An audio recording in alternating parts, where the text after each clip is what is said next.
Hello friends, நான் உங்கள் ஜெயராஜ் பேசுகிறேன். அதாவது இன்றைக்கி எதை பற்றின வீடியோனா, அதாவது மேக்ஸிமம் வந்து இந்த பேர்ட்ஸ் ஃபார்ம் வைக்கிறதுல எவ்வளோ ஒரு சிரமம் இருக்குது, எவ்வளோ ஒரு லாபம் இருக்குது, எவ்வளோ நஷ்டம், அதை பற்றி இந்த வீடியோ. அதாவது நீங்கள் ஃபஸ்ட்டு வந்து பேர்ட்ஸ் ஃபார்ம் வைக்கணும்னு நினச்சிட்டிங்கன்னா ஃபஸ்ட் இடத்துலையும் வந்து எந்த பேர்டை சூஸ் பண்ணுறீங்கன்னா முக்கியம். என்னன்னா எக்ஸாட்டிக் பேர்ட்ஸா இல்லை நார்மல் லவ் பேர்ட்ஸா, சாதாரண ஃபின்ச்சஸா, அதை பற்றி தான் ஒரு இது. ஏன்னா என்னை பொறுத்த வரைக்கும் பார்த்தீங்கன்னா சாதாரண ஒரு இதுலேருந்து தான் ஆரம்பிச்சுடுவேன். ஏன்னு பார்த்தீங்கன்னா இப்போ நீங்கள் எடுத்தோடனே எக்ஸாட்டிக்கில் வாங்கினீங்கன்னா கண்டிப்பாக வந்து இறப்பு வராமல் எந்த உயிரினமே இருக்காதுங்க, எந்த ஒரு பேர்டுமே இருக்காது. ஆனால் இப்போ புதுசாக வாங்கணுங்கிறப்ப கண்டிப்பாக இறப்பு வந்தே ஆகுங்க. என்னென்னா இப்போ நார்மலாக பழகினவங்களுக்கும் புதுசாக வந்து இறப்பு ஏகப்பட்டது வரும். என்னென்னா இப்போ இந்த வெயில் டைமில் என்ன பண்ணணும்னு தெரியாது புதுசாக வாங்குறப்ப. பட் நார்மலாக பழகினவங்களுக்கு தெரியுங்க, அவ்வளோதானே தவிர மற்றபடி புதுசாக வாங்கி இது பண்ணணும் அப்படிலாம் எதுவும் தெரியாது. என்னென்னா இறப்பு மேக்ஸிமம் கட்டுப்படுத்தணுங்க. என்னென்னா நீங்கள் ஒரு ஃபார்மில் வந்து பார்த்தீங்கன்னா இறப்பு வராமல் இருந்தால் மேக்ஸிமம் வந்து 100% வந்து நீங்கள் வந்து சக்ஸஸ் ஆகிட்டீங்கன்னு தான் சொல்ல முடியும். ஏன்னு பார்த்தீங்கன்னா இறப்புங்கிறது வந்து காமனாக இருக்கிறது அந்த உயிரினங்கள் விட்டுறது ஒரு பிரச்சனைங்க. என்னென்னா இப்போ நம்மளுக்கே ஒன்றும் இல்லைங்க, நார்மலாக கிளைமேட் மாறப்போ எவ்வளோ ஒரு ப்ராப்ளம் வரும். அதே தான் இதுலேயும் இந்த ஃபின்ச்சஸ் எல்லாத்துலேயும் வளர்த்துருது. பட் இதுக்குங்கிறப்ப அது கொஞ்சம் எல்லாமே உயிரினங்களாக இருக்குங்களா, அதனால் கொஞ்சம் பணம் நிறையா செலவு பண்ணுங்கள். பணங்கிறவங்க பாருங்கள், கொஞ்சம் நிறையா தீனி அதுன்னு எல்லாம் தெரிஞ்சு வச்சுக்கணுமே தவிர மற்றபடி பார்த்தீங்கன்னா இதில் வந்து வேறு ஒன்றுமே இல்லை. அதே மாதிரி இந்த தொழிலுங்கிறப்ப கம்பல்சரி ஒரு 5-6 மாதம் வந்து இந்த பணம் வரும் அப்படிலாம் எதிர்பார்க்கவே கூடாதுங்க. ஏன்னா வந்து பார்த்தீங்கன்னா இது வந்து செட் ஆகிறதுக்கே கம்பல்சரி பார்த்தீங்கன்னா எல்லாத்துலேயும் ஒரு 4 மாதம் கம்பல்சரி ஆகும். அப்படிங்கிறப்ப அதுலேருந்து ரிட்டர்ன்ஸ் எடுக்கிறதுக்கான உண்டான அமௌண்ட் வந்து நீங்கள் தான் சூஸ் பண்ணிக்கணும். அதே மாதிரி மேக்ஸிமம் ப்ரீடராக இருந்து ஒரு ஹாபிக்காக வளர்க்க போய் அப்புறம் வந்து நீங்கள் ப்ரீடராக மாறிங்கன்னா நல்லாயிருக்கும். என்னன்னா ஃபஸ்ட்டு வந்து மணி மோட்டிவில் வந்து இந்த தொழில் வந்து இறங்காதீங்க. நான் மணி மோட்டிவில் இறங்கினா கம்பல்சரி வந்து ஃபெயிலியர் நிறையா ஆக வாய்ப்பு இருக்குது. ஸோ எடுத்தோடனே பார்த்தீங்கன்னா ஒரு 50-100 ஒரு 20 ஜோடி 30 ஜோடி வாங்காமல் ஒரு 2 ஜோடி 1 ஜோடி அப்படி ட்ரை பண்ணோம்னா சூப்பராக இருக்கும். என்னென்னா அப்படி வாங்கி முடிஞ்சாலும் ட்ரை பண்ணுங்கள். ஏன்னு பார்த்தீங்கன்னா இதுக்கான ஃபஸ்ட்டு முதல்ல சொல்லிடுறேன் எவ்வளோ ஒரு முதல் போட்டு ஆரம்பிக்கிறதுமே. இதுக்கான இதுன்னு பார்த்தீங்கன்னா இதுக்கு வந்து பார்த்தீங்கன்னா ஃபுல் அண்ட் ஃபுல் பார்த்தீங்கன்னா ஒரு கம்பல்சரி ஒரு 30,000 தேவைப்படுங்க. ஏன்னு கேட்டிங்கன்னா அதுக்கு சைடு இந்த செட்டு போடுறோன்னா அதுக்கு ஒரு 15,000 தேவைப்படும். அதுக்கப்புறம் கேஜ் அடிக்கிறதுனா கம்பல்சரி பார்த்தீங்கன்னா ஒரு 10,000 கேஜுக்கே தேவைப்படுங்க. ஸோ அப்படிங்கிற பார்த்தீங்கன்னா செட்டுக்கு எல்லாம் சேர்த்து அதுக்கப்புறம் பேர்ட்ஸ் ஒரு 5,000 வாங்கி விடணும். அப்படிங்கிறப்ப 30,000 தேவைப்படும். 30,000 ஆனாலுமே உடனே நம்மளால் வாங்கி விடணும். உடனே நம்மளால் அதுலேருந்து எடுக்க முடியும்னா கம்பல்சரி வாய்ப்பு இல்லைங்க. ஏன்னா கம்பல்சரி அதுலேருந்து உடனே எடுக்க முடியாது ரிட்டர்ன்ஸு. ஸோ நம்ம வெயிட் பண்ணியே ஆகணும். அப்படிங்கிறப்ப அதுக்கான உண்டான அமௌண்ட்டு, தீனிக்கான உண்டான அமௌண்ட்டு எல்லாமே ரெடி பண்ணி வச்சுட்டு தான் இதை வந்து வளர்க்க ஆரம்பிக்கணுங்க. அப்படி வளர்த்தா தான் வந்து உங்களுக்கு ஓரளவு டீசெண்டான ஒரு லாபம் வரத்துக்கு வாய்ப்பு இருக்குது. அதே மாதிரி பார்த்தீங்கன்னா இது வந்து பார்த்தீங்கன்னா மேக்ஸிமம் வந்து ஒவ்வொன்றும் ஒவ்வொரு விதமாக தீனி சாப்பிடுங்க. ஒவ்வொன்றும் பார்த்தீங்கன்னா ஒவ்வொரு மாதிரி தீனி சாப்பிடும். அதுக்கு உண்டான தீனியெல்லாம் வாங்குறதுக்கு நீங்கள் காசு ரெடி பண்ணிங்க. என்னென்னா இப்போ லவ் பேர்ட்ஸ் எடுத்திங்கன்னா தினை சாப்பிடும், காக்டெயில் எடுத்திங்கன்னா அந்த சன்ஃப்ளவர் சீடு சாப்பிடும். சன்ஃப்ளவர் சீடெலாம் இன்றைக்கி 1 கிலோ வந்து 120 ரூபா. அப்படிங்கிறப்ப எவ்வளோ ஒரு காஸ்ட் செலவான்னு நீங்களும் கணக்கு போட்டுக்கோங்க. அதனால தாங்க இதெல்லாம் சொல்கிறேன். இதெல்லாம் வந்து நீங்கள் ஃபஸ்ட்டு அமௌண்ட்டை எடுத்து ரெடி பண்ணி வச்சுக்கணும். அப்படின்னா தான் வந்து ஒரு இது வருங்க, டீசெண்டான ஓரளவுக்கு லாபம் வரும். அதே மாதிரி வெயில் டைமில் பாருங்கள் எவ்வளோ ஒரு டிசீஸ் வரும்னா அதுலேருந்து பாதுகாக்கிறதா இங்கே வரும். கண்ணில் எவ்வளோ ஒரு இது வந்துருக்கு. ஸோ அப்படிங்கிறப்ப அதெல்லாம் பாதுகாத்து நம்ம அடுத்த லெவலுக்கு கொண்டு போகணுங்க. இதுதான் வந்து மேக்ஸிமம் இருக்க அந்த பேர்ட்ஸ் உள்ள ஒரு விஷயமே. எதுவுமே வந்து செட் ஆகாது அப்படிலாம் இருக்கும். பட் அதையோட தாண்டி என்னென்னா ஒருத்தர் செட் ஆனாலுமே அதுக்குண்டான ஒரு இது இருக்குங்க. என்னென்னா டப்புன்னு பார்த்தீங்கன்னா ஏதாவது பூனை வந்து பிடிக்கும். அதே மாதிரி இறப்பு திடீர்னு வரும். நிறையா ஒரு ப்ராப்ளம் இருக்கும். அதை தாண்டி தான் வந்து இந்த இதில் வந்து ஸ்டே பண்ணி ஆகணும். ஏன்னா வந்து அவ்வளவும் பார்த்தீங்கன்னா ஒரு இதுங்க. என்னென்னா ஒன்றும் இல்லை, இந்த ஃபஸ்ட்டு வந்து கேஜ் சொல்கிறேன் பாருங்கள், சுற்றி நீங்கள் சைடில் செட் அடிக்கணும்னா கண்டிப்பாக ஒரு 15,000 முதலீடு போடாமல் எதுவுமே ஆரம்பிக்க முடியாது. கண்டிப்பாக ஒரு 15,000 சுற்றி செட்டு வைக்கிறனாவே 15,000 தேவைப்படுங்க. பட் அதுக்கு ரூம் கட்டுறனாலும் கட்டுங்க. பட் கம்பல்சரி பார்த்தீங்கன்னா 15,000 தேவைப்படுங்க ஒரு செட் அடிக்கிறனா. 15,000 to 20,000 நான் சொல்கிறேன் மினிமம் காஸ்ட்டில். அதுவே நீங்கள் நல்ல மெஸ்லாம் போய் அடிக்கணும்னா கம்பல்சரி கொஞ்சம் நிறைய இது தேவை. அதே மாதிரி ஒரு கேஜ் அடிக்கணும்னா கம்பல்சரி பார்த்தீங்கன்னா ஒரு கேஜுக்கு வந்து இப்போ புறா ஓகே ஒரு ஆப்பிள் பெட்டி வாங்கி நீங்கள் ரூமில் வச்சிங்கன்னா போதும். பட் அதுவே நீங்கள் புறா மட்டும் பண்ண மாட்டீங்க. யாரும் வந்து புறா வந்து மோஸ்ட்லி பண்ண மாட்டோம், சைடில் தான் பண்ணுவோம் புறாவை. ஏன்னா புறா வந்து ஓகே புறா வந்து ஏன்னா மெயினாக வந்து இந்த புறாங்களை வந்து யாரும் அந்த சூஸ் பண்ண மாட்டோம். இப்போ நீங்கள் லவ் பேர்ட்ஸ் ஃபார்மோ இல்லை காக்டெயிலு இல்லை ஆஃப்ரிக்கனு எது வளர்த்துறதா இருந்தாலுமே அதை வந்து மெயினாக பண்ணுறப்ப அதுக்கான ஃபீடு ஃபஸ்ட்டு எடுத்துனையும் கம்பல்சரி பார்த்தீங்கன்னா ஒரு 2 மாதத்துக்கு கம்பல்சரி ஃபீடு வந்து மெயின்டைன் பண்ண வேண்டியதாக இருக்கும். ஏன்னு பார்த்தீங்கன்னா அந்த 2 மாதத்துக்கு நம்ம ஓன் காஸ்ட்டில் தான் வந்து மினிமம் சிக்கையாக நம்ம வாங்கிட்டு வந்தாலும் இதை வந்து கம்பல்சரி ஒரு 3 மாதம் நம்ம தான் தீனி போட்டாகணும். அதே மாதிரி அது செட் ஆகிற டைம் ஆகட்டும் கம்பல்சரி பார்த்தீங்கன்னா ஒரு 4 மாதம் தீனி, அதாவது ஒரு மாதத்துக்கு ஆவரேஜாக ஒரு குருவிக்கு வந்து பார்த்தீங்கன்னா ஒரு பேருக்கு வந்து கம்பல்சரி 1 கிலோ தேவைப்படும். ஸோ அவ்வளோ தேவைப்படுறப்ப நம்ம கண்டிப்பாக ஒரு மூட்டையே கணக்கு வச்சுக்கலாம். ஆனால் ஒரு மூட்டை பார்த்தீங்கன்னா இன்றைக்கி ஒரு 3000 கணக்கு வருது. அப்படிங்கிறப்போ ஒரு கேஜ் செட்டப் எல்லாம் பார்த்தீங்கன்னா டோட்டலாக ஒரு 50,000 இருந்தால் தான் ஒரு ஃபார்மே ஆரம்பிக்க முடியும். அதை ஆரம்பித்து அதுலேருந்து லாபம் எப்படி எடுக்குன்னு சொல்கிறேன். அதான் ஒரு பேரோ ஒரு 2 பேரும் வாங்கிட்டு வரீங்க, கம்பல்சரி 2 பேரில் யாரும் வாங்க முடியாது. ஏன்னா ஒரு ஃபார்முங்கிறப்ப கம்பல்சரி நிறையா தேவைப்படும். பட் எல்லாமே கலந்து மிக்சடாக வாங்குறப்ப எல்லாத்துலேயும் ஒவ்வொரு பேரோ அப்படி வாங்குறப்ப பார்த்தீங்கன்னா ஒரு பேர்ட்ஸ் எல்லாம் பார்த்தீங்கன்னா ஒரு 5,000-6,000 பர்ச்சேஸ் பண்ணுற மாதிரி இருக்கும். அது பர்ச்சேஸ் பண்ணிட்டு பொறுமையாக நீங்கள் வெயிட் பண்ணுங்கள். என்னென்னா அதுலேருந்து இன்கம் எடுக்க பொறுமையாக நீங்கள் வெயிட் பண்ணணும். ஏன்னா பார்த்தீங்கன்னா அது வந்து ப்ரீட் ஆகிறதுக்கு கொஞ்சம் டைம் கொடுக்கணும். ஏன்னா ஸ்பேஸ் நம்ம என்னடா முட்டாய்க்கலன்னு சொல்லிட்டு அவ்வளோ பார்க்கக்கூடாது. ஸ்பேஸ் கொஞ்சம் டைம் பொறுமையாக விட்டு அது வந்து ப்ரீட் ஆக விடணும். ப்ரீட் ஆனாலும் செட் ஆனாலும் உடனே வந்து ஹேட்ச் ஆகுமானா ஹேட்ச் ஆகாதுங்க. என்னன்னா நிறையா அதுக்கு வந்து ப்ராப்ளம் வரும். திடீர்னு பார்த்தீங்கன்னா ஊட்டச்சத்து ப்ராப்ளம், நிறையா அதுக்கு வந்து மிக்சடு தீனிலாம் நிறைய கொடுக்கணும். அதுக்காக பார்த்தீங்கன்னா இந்த வெயில் டைம் பார்த்தீங்கன்னா சொல்ல வேணாம், கொத்தமல்லி அது வந்து நிறைய போடணும். அப்படிலாம் போட்டால் தான் வந்து நம்மளுக்கு வந்து அந்த உயிரினங்களை காப்பாற்றி வைக்கவே முடியும். ஃபஸ்ட்டு வந்து காப்பாற்றி வச்சா தான் நம்ம அடுத்த லெவலுக்கே போக முடியும். அப்படிங்கிறப்போ வந்து பார்த்திங்கன்னா அந்த உயிரினம் காப்பாற்றுறதுக்கு வந்து நம்ம ஃபஸ்ட்டு வந்து இந்த வெயில் டைமில் தண்ணி 24 ஹவர்ஸும் கம்பல்சரி இருக்கணும். அதில் கொத்தமல்லி கொடுக்கணும், அதில் பானை கொடுக்கணும். சைட்லேயே இன்டீரியருக்கே பார்த்தீங்கன்னா ஒரு 50,000 உங்களுக்கு கையில் இருந்தால் தான் ஒரு இந்த ஃபார்ம் மாதிரியே செட் பண்ண முடியும். அதை தாண்டி இதில் லாபங்கிறது எப்படின்னா அன்னைக்கு அதனுடைய இருக்க ப்ரைஸ் ரேஞ்சு எல்லாம் பொறுத்து அதில் வந்து லாபமாக நஷ்டமானு பார்க்க முடியும். இப்போ உதாரணத்துக்கு இப்போ சொல்கிறோமாங்க, இப்போ காக்டெயில் ஆஃப்ரிக்கன்லாம் எடுத்துட்டிங்கன்னா ஒரு பேரே வந்து பார்த்திங்கன்னா 4,000 வருது. ஆஃப்ரிக்கன் ஆகட்டும் காக்டெயில் ஆகட்டும் எல்லாம். அப்படிங்கிறப்ப உங்களுக்கு வந்து லாபம் வந்து ஓகே வாங்கிட்டு வந்தோடனே சில பேருக்கு ப்ரீடாகி முட்டை எக்கு லே பண்ணி ஹேட்ச் ஆச்சுன்னா ஓகே லாபம். அதுவே வந்து எதாவது இறப்போ இப்போ நம்மளுக்குலாம் பார்த்திங்கன்னா ஒரே ஒரு குருவி இறந்துருச்சு அப்படிங்கிறப்ப பார்த்தீங்கன்னா லாஸ் தான். அப்படிங்கிறப்போ ஒரு 1,800 லாஸ் ஆகும். அதே மாதிரி வரவு வந்தாலும் இதில் வந்து மோஸ்ட்டாகவும் நிறையா வருங்க.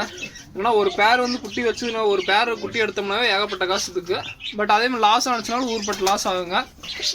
அதுவே வந்து சின்ன முதலீட்டில் சின்ன பட்ஜெட்டில் வந்து பார்த்திங்கன்னா இப்போ லவ் பேர்ட்ஸ் பண்ணலாம்.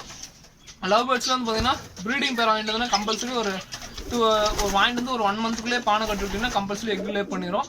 அப்படிங்கிறப்ப இப்போ லவ் பேர்ட்ஸில் கொஞ்சம் சின்ன முதலீடு சின்ன லாபங்க அது மாதிரி தான் இருக்கும். பட் அதுவே ஆஃப்ரிக்கனா அதுக்கெல்லாம் போயிட்டோம்னா பெரிய முதலீடு, அதே சமயம் வந்து பெரிய லாஸ் வந்தால் பெருசாக வரும், லாபம் வந்தாலும் பெருசாக வருங்க. அதுதான் வந்து பெரிய இதாக இறங்குறது.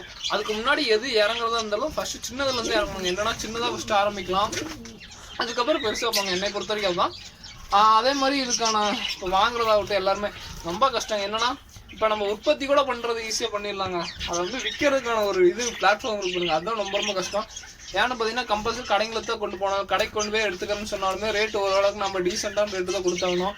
டீசெண்டான ரேட்டுனா அவங்க கொடுக்குறப்ப விற்றா அது அவங்களுக்கு பிரச்சனை இருக்குது. நம்ம விற்கிறப்ப விற்று செத்துச்சுன்னா அதுக்கு இல்லாததெல்லாம் பேசுவாங்க. இவ்வளோ ப்ராப்ளம் இருக்குங்க. இவ்வளோ ப்ராப்ளம் தாண்டி அதை விற்றுட்டாலும் விற்ற அமௌண்ட்டை வாங்குறதுக்கு நான் இப்போ ஏற்பாடு பண்ணுங்க. அந்த அளவுக்கு வந்து ப்ராப்ளம் வரும். நான் விற்ற அமௌண்ட்டை கேட்குறதுக்கு கால் பண்ணால் ஃபோன் எடுக்க மாட்டாங்க. அவ்வளோ ஒரு ப்ராப்ளம் இருக்குங்க இந்த பிஸ்னஸில். நான் இந்த பிஸ்னஸ்ன்னு சொல்ல, பட் எல்லாத்துலேயும் இருக்குங்க. என்னென்னா விற்கிறது கூட ஈஸியாக விற்றலாம், அதுலேருந்து அமௌண்ட் ரிட்டர்ன்ஸ் வாங்குறது தான் ரொம்ப ரொம்ப கஷ்டம் எல்லா இதுலேயுமே. அப்படிங்கிறப்ப இதுலேயும் கொஞ்சம் ஜாஸ்தி. என்னென்னா திருப்பி அவங்கள்ட்டே தான் கொஞ்சம் விற்றாகணும் பொருள். அப்படிங்கிறப்ப நம்ம வந்து காசு கொஞ்சம் கம்மியாக தான் கொடுத்தாலுமே இதுலேருந்து பொருள் இறந்துச்சுன்னா திருப்பி அவங்க வந்து இதெல்லாம் ஒரு ஆர்கியூமெண்ட் பண்ணுவாங்க. ஏன்னா மற்ற அவங்க விற்கிறப்ப நிறையா செத்துருக்கும், அதெல்லாம் கணக்கு வராது. பட் நம்ம வந்து இறந்ததான் அது வந்து அவங்களுக்கு பெருசாக தெரியும். அப்படிங்கிறப்ப அவ்வளோ ஒரு இது இருக்குங்க. அதே மாதிரி அதை தாண்டி ஃபீட் மேனேஜ்மெண்ட் நல்லா கொடுக்கணும். பாருங்கள் இப்போ நம்மளால் வந்து ஃபீடு வந்து ஏன்னா நிறையா ஆனதுனால நம்மளால் வந்து கரெக்டாக மெயின்டெனன்ஸ் பண்ணணும், ஃபுல் அண்ட் ஃபுல் க்ளீன் பண்ணணும், டெய்லி அதுக்கான டைம் ஸ்பெண்ட் பண்ணணும். ஆனால் டைமுங்கிறது எவ்வளோ வேல்யூபிள்னு உங்களுக்கே தெரியும். கம்பல்சரி பார்த்திங்கன்னா இதுக்கு வந்து இது ஃபார்ம் ஆரம்பிச்சிட்டிங்கன்னா எங்கேயும் வெளியே போக முடியாது. அதே மாதிரி பார்த்திங்கன்னா கம்பல்சரி இதுக்கு மார்னிங் ஒரு டைம் ஈவினிங்கோ மத்தியானமோ கம்பல்சரி 1 மணி நேரம் டைம் ஸ்பெண்ட் பண்ணுங்க. அவ்வளோ ஒரு ரிஸ்கியான இது தொழில். பட் லாபம் இருந்தாலும் ஓகே டீசெண்டானதாக வரும். ஏன்னா வந்து டக்குன்னு பார்த்தீங்கன்னா நம்ம ஹேட்ச் ஆகிறது டக்குன்னு ஹேட்ச் ஆகும். பட் இதுக்கான டிமாண்ட் இருக்க பொருளை வளர்த்தீங்கன்னா நல்ல ஒரு இதுங்க. என்னென்னா டிமாண்ட் இருக்கணும், அந்த பொருளை வளர்த்தோம்னா நல்ல ஒரு காசு. இதில் வந்து லாபம் இல்லைன்னு சொல்ல, பட் அதை தாண்டினா ஒரு ரிஸ்க் இருக்குங்க. என்னென்னா எல்லாமே உயிருள்ள ஜீவனால டக்குன்னு இறப்பு வந்துச்சுன்னா டக்குன்னு உங்களுக்கு பெரிய ஒரு அடியாக இருக்கும். ஏன்னா டக்குன்னு நோயெல்லாம் வந்துருச்சுன்னா ஃபுல் அண்ட் ஃபுல் அடிப்படுங்க. அதே மாதிரி லாபம் இருந்தாலும் ஒரு ஓகே டீசெண்டான லாபம் தான். ஏன்னா இப்போ உதாரணம் சொல்கிற மாதிரிங்க இந்த பிஜின்ஸ்லாம் வந்து பார்த்திங்கன்னா நம்ம கலர் வைஸு இறங்குறதும். ஆனால் இந்த கலர்லாம் பார்த்திங்கன்னா சூப்பரான அந்த கருப்பாகட்டும், இப்போ அங்கே ஒரு இது மாதிரிலாம் கலர் இறங்குச்சுன்னா சூப்பராக ரேட்டு போகும். 600 700 கூட போகும். இது மாதிரி நம்ம விற்கிறதா காசுன்னு வச்சுக்கோங்களேன், அந்த மாதிரி போதும். அதே மாதிரி இந்த காலில் பூட் வந்த புறா இது மாதிரிலாம் நல்ல ரேட்டுக்கு போகும், நல்லா இதாகும். அதே மாதிரி இந்த காக்டைல பார்த்தீங்கன்னா இந்த லூட்டினோ அதெல்லாம் வந்து நல்ல ஒரு காஸ்ட்டுக்கு போகும். அதாவது டேரெக்டாக நம்ம செல்லர் பண்ணோம்னா டேரெக்டாக நம்ம சேல் பண்ணோம்னா நல்ல ஒரு ரேட்டுக்கு போகும். அதுவே நீங்கள் கடையில் போய் சேல் பண்ணோம்னா அது ஒரு ரேட்டு தான் போகுங்க, இல்லைன்னு சொல்ல. அதே லவ் பேர்ட்ஸ் என்னைக்கே இருந்தால் ஒரு டிமாண்டில் இருக்க பொருள் வந்து லவ் பேர்ட்ஸ் தான். நீங்கள் எத்தனை லவ் பேர்ட்ஸ் கொடுத்தீங்கன்னா கடையில் இப்போ வாங்கிக்குவாங்க.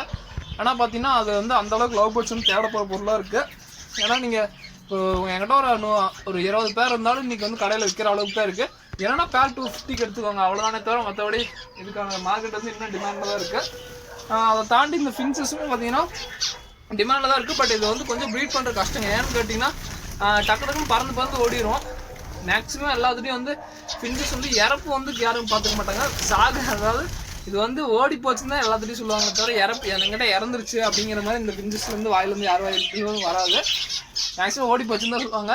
அதே மாதிரி அந்த லவ் பேர்ட்ஸுக்கும் பார்த்தீங்கன்னா நிறைய டிசீஸ் வருங்க. அதாவது இந்த குளிர் காலத்தில் ஆகட்டும் வெயில் காலத்துலாம் சீக்கிரம் வந்துடும். நிறைய ப்ராப்ளம் தாண்டி தான் அது வந்து வளர்த்த வேண்டியதாக இருக்கும். பட் அதுக்கான விலையும் பார்த்தீங்கன்னா ஓகே, மக்கள் வந்து டேரெக்டாக வாங்கினாலும் லாபம். பட் அதுவே நம்ம கடையில் விற்றோன்னா ரொம்ப லாபத்தில் வந்து ரொம்ப கம்மி போடுங்க. அதே மாதிரி கரெக்டாக வந்து இது வந்து க்ளீனிங் ஒர்க் தாங்க மெயினாக. க்ளீன் பண்ணிட்டோம்னா சுத்தமாகவும் இருக்கும், பார்க்க வந்து டீசெண்டாகவும் இருக்குங்க. இதெல்லாம் வந்து இப்போ நிறைய பேர் வந்து பார்க்காக செட் பண்ணி நிறையா பிஸ்னஸ் மாதிரி கொண்டு போகிறாங்க, அந்த ஐடியாவும் நிறைய கொண்டு போகிறாங்க. பட் அதை தாண்டி இதுக்கு வந்து லாப நஷ்டம் வந்து அவங்கவுங்க கையில் தாங்க இருக்குது. அவங்கவுங்க செட் பண்ணுற கூண்டை பொறுத்து அவங்கவுங்க கையில் தான் இருக்குது. க்ளீனிங் பண்ணுறதை பொறுத்து அப்படி தான் வந்து இதனுடைய காஸ்ட் வைஸ் லாபம் இருக்கும். அதே மாதிரி எதுவுமே வந்து எக்ஸாட்டிக் வந்து குட்டி போடாதுங்க. நம்மள்கிட்ட நார்மலாக இருக்கிறத குட்டி போடும். இப்போ இந்த புறாவில் குட்டி போடுச்சுன்னா ஏகப்பட்ட காசு நம்மளுக்கு.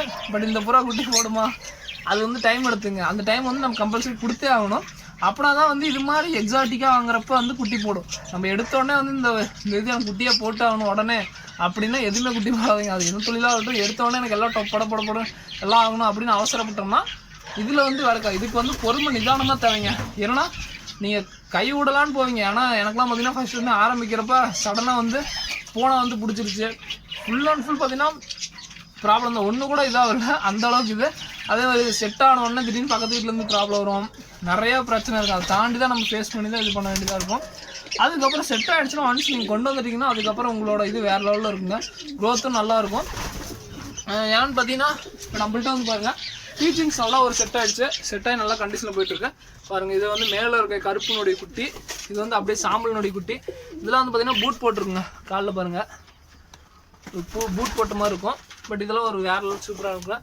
ஆன்டிகேட் புறானுடைய குட்டிங்க. அதுவே இது பாருங்கள் சாம்பலினுடைய குட்டி. பட் என்னென்னா மோஸ்ட் ஆஃப் தி பெண் எந்த லைனேஜோ அதில் தாங்க மேக்ஸிமம் வரும். ஆனால் பெண் புறா பொறுத்து தான் வந்து ஆண் புறாவை பொறுத்து மேக்ஸிமம் வராது லைனேஜ். ஆணுக்கு ஒரு 2 டைம் குட்டி இறங்குன்னா பெண்ணில் தான் மேக்ஸிமம் இறங்கும். ஆனால் மேக்ஸிமம் சூஸ் பண்ணுறப்ப பெண்ணாக பார்த்து சூஸ் பண்ணுங்கள். பெண்ணில் இருக்க இது ப்ரீடிங் தான் நல்லா இதாக இருக்கும். ஸோ யாரும் வாங்குறதா இருந்தால் மேக்ஸிமம் இதாக பார்த்து சூஸ் பண்ணுங்கள். அதுக்கப்புறம் பார்த்தீங்கன்னா நம்ம வந்து கப்பீஸ் சொல்லுவோம். இப்போ ரீசெண்ட் டைமில் வந்து மோஸ்ட் ஆஃப் தி கப்பீஸ் தேட போகிற பொருளாக இருக்குது. ஆனால் கப்பீஸில் வந்து அந்தளவுக்கு வந்து இப்போ வெரைட்டி வந்துருச்சுங்க. நான் அடிக்கடி சொல்கிறது தான், கப்பீஸில் வந்து மோஸ்ட் ஆஃப் தி வந்து பார்த்திங்கன்னா அந்தளவுக்கு வந்து வெரைட்டிஸ் நிறைய வந்துருச்சு. ஸோ அது யாராவது கப்பீஸ் வாங்கி ட்ரை பண்ணால் தாராளமாக ட்ரை பண்ணுங்கள். இப்போ நல்ல ஒரு இதில் போய்ட்டுருக்கு, பீக்கில் போய்ட்டுருக்கு. இந்த கப்பீஸ் தான் அவ்வளோ ஒரு ரேட்டில் போகுதுங்க. பட் நம்மள்ட்ட இதுவும் அதே மாதிரி தாங்க. எதுவாக இருந்தாலும் உற்பத்தி பண்ணுறதோட விற்கிறதா போகிற கஷ்டமாக இருக்குது. பட் விற்கிறதுக்கான பிளாட்ஃபார்ம் நீங்கள் உருவாக்கிட்டிங்கன்னா உங்களுக்கு ஒரு லாபகரமான பிஸ்னஸ் தாங்க. எந்த தொழிலாக இருந்தால் என்ன அது லாபம் தான். இந்த பிளான்ட்லாம் பார்த்திங்கன்னா இந்த கைப்பிடியே பார்த்திங்கன்னா ஒரு 10 ரூபாய்க்கு கொடுப்பாங்க வெளியில். பட் அந்த அளவுக்கு வராங்க. ஃபார்மில் எடுத்திங்கன்னா ஒரு 50 ரூபாய்க்கு ஒரு பஞ்சாக கொடுப்பாங்க. அதுக்கப்புறம் பார்த்திங்கன்னா கப்பீஸ் ஆகட்டும், இப்போ சாதா கப்பீஸ்லாம் எவ்வளோ ரேட் போகுதுன்னு உங்களுக்கே தெரியும். ஆனால் பாருங்கள் நம்ம வந்து 3 இதாக பாட்டாக பிரிச்சுருக்கோம். இதுதாங்க இவ்வளோ தான். நீங்கள் ஒரு ஃபார்ம் செட் பண்ணால் மினிமம் வந்து குறைஞ்சபட்சம் ஒரு 15,000 to 20,000 தேவைப்படும். நான் சொல்ல குறைஞ்சபட்சம் ஏதாவது ஒரு செட் பண்ணுறேன்னா. பட் அதுவே நீங்கள் ஃபுல் அண்ட் ஃபுல் எக்ஸாட்டிக்கு அது மாதிரிலாம் செட் பண்ணுற மாதிரி இருந்தால் கம்பல்சரி உங்களுக்கு ஆயிருங்க. கம்பல்சரி ஒரு 50,000 தேவைப்படும். பட் அதுவே மினிமம் சின்னதாக செட் பண்ணலாங்க. யாருமே வந்து எடுத்தோன்னு பெருசாக செட் பண்ணாமல் சின்னதாக செட் பண்ணலாம். நம்மள்ட்ட நம்ம ஏஜிஎல் பெட்ஸ் உருவானது வந்து அப்படி தாங்க. ஏஜிஎல் பெட்ஸ் வந்து ஸ்டார்டிங்கில் வந்து பார்த்திங்கன்னா என் ஃப்ரெண்டு கொடுத்த வாத்து, அந்த வாத்து இல்லைன்னா இன்றைக்கி இந்த அளவுக்கு செட்டப் வந்திருக்கு. அதே மாதிரி அந்த வாத்தை விற்ற முறையாட்டம் எல்லாமே வந்து சூப்பராக இருக்கும். ஒரு பொருள் அதே மாதிரி நீங்கள் தேடி வரப்போ கம்பல்சரி விற்றுணுங்க. ஏன்னா வந்து தேடி போய் நீங்கள் விற்கிறப்ப எந்த பொருளாக இருந்தாலும் அது வந்து டவுனில் தான் போய் முடியும். அதுவே நீங்கள் தேடி வரப்போ விற்றோம்னா ஒரு லாபகரமாக இருக்கும். அதே மாதிரி எல்லா பொருளுக்கும் ஒரு பீக்குன்னு டைமும் இருக்குங்க. அந்த டைமிங் முடிஞ்சால் அந்த பொருள் ஆட்டோமேட்டிக்காக விலை மதிப்பு குறைஞ்சிரும். ஸோ அந்த விலை மதிப்பாக இருக்கிறப்ப நீங்கள் எந்த பொருளுமே தேடி போய் வாங்காதீங்க. அதுதான் என்னோடய ஃப்ரீ அட்வைஸ். ஏன்னா பார்த்தீங்கன்னா அந்த அந்த இப்போ ஒரு புறாவே ஒன்று எடுத்துக்கோங்களேன், டக்குன்னு பார்த்தீங்கன்னா ரேட் அதிகமாகும். அப்போ போய் நம்ம வாங்கினீங்கன்னா உங்களுக்கு வந்து கண்டிப்பாக புறா வந்து லாஸ் தான். அதுவே நீங்கள் புறாவெலாம் பார்த்தீங்கன்னா ஆவரேஜாக போய்ட்டுருங்க. அந்த டைம்லாம் வாங்கினோம்னா நல்லா இருக்கும். அதே மாதிரி இப்போ ஒன்று நீங்கள் காடை வந்து பார்த்தீங்கன்னா இந்த சூட்டு டைமில் வந்து ரேட்டு கம்மியாகும். அது மாதிரி ஒவ்வொரு டைம் இருக்கும் நீங்கள் அது மாதிரி இருக்கும். ஸோ அதுதான் என்னோடய ஒப்பீனியனு. யாருமே ஃபார்ம் ஸ்டார்ட் பண்ணுறதுக்கு முன்னாடி ஃபஸ்ட்டு சின்னதுலேருந்து ஆரம்பிங்க. ஓகே ஃப்ரெண்ட்ஸ், இந்த வீடியோ பிடிச்சிருந்தா லைக் பண்ணுங்கள், மறக்காம நம்ம சேனல் சப்ஸ்கிரைப் பண்ணுங்கள். தேங்க்யூ ஃப்ரெண்ட்ஸ், தேங்க்யூ ஃபார் வாட்சிங், தேங்க்யூ.